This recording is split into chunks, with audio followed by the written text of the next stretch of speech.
suman na lang ka for today's merienda.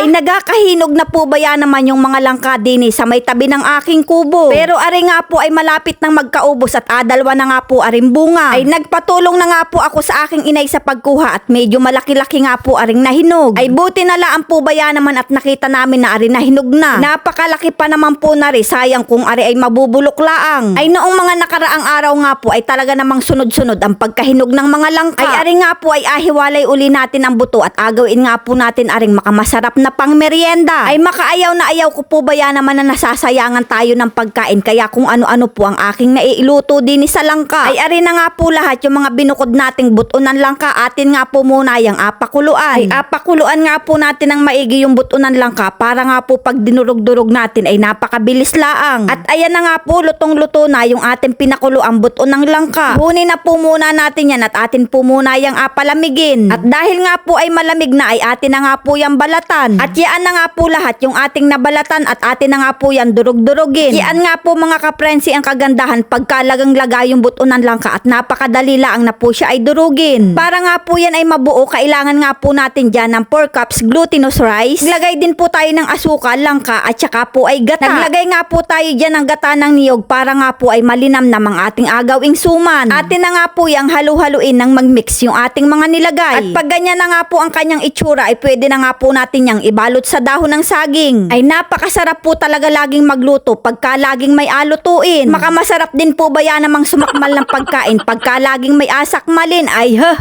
ibalot na nga po natin yan sa dahon ng saging. Ay nangangaubos na po ba yan naman yung bunga ng langka. Ay panigurado po makamadalang na ulit tayo makakain ng mga ganari. Kaya naman po sa mga hindi pa nakakapanood ng mga vlog ko sa buto ng langka ay naandyan laan po yan sa aking mga vlog. Ay makamasarap po ba yan naman aring kaparis ng kaping matapang at mainit-init. Napakalaking tipid na po ba yan naman pagka gusto naming magmerienda at meron pa po aring matitira para sa aking pang-almusal. Bali nga po ay sinapinan natin yan ng dahon ng saging para po ay hindi masunog yung kanyang ilalim.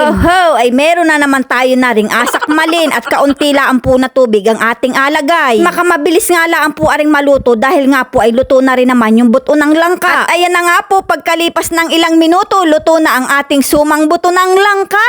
At meron na po ulit tayong makamasarap na pang merienda. At medyo marami-rami na nga rin po yung ating nagawang suman. At napakaganda nga po ng ating pagkakagawa. Kaya naman mga kaprensi, ano pang inaintay natin dyan? Sakmala na! Ay hindi na nga po natin inintay na lumamig yung suman, kaya nga po ay ating kinain na at tininidor na lang. Lalo po talagang nasarap ang suman pagka may kaparis na matapang na kape. Kaya naman mga kaprensi, kung naibigan nyo nga po aring bidyong are, pa-like and share na lang po. Maraming salamat!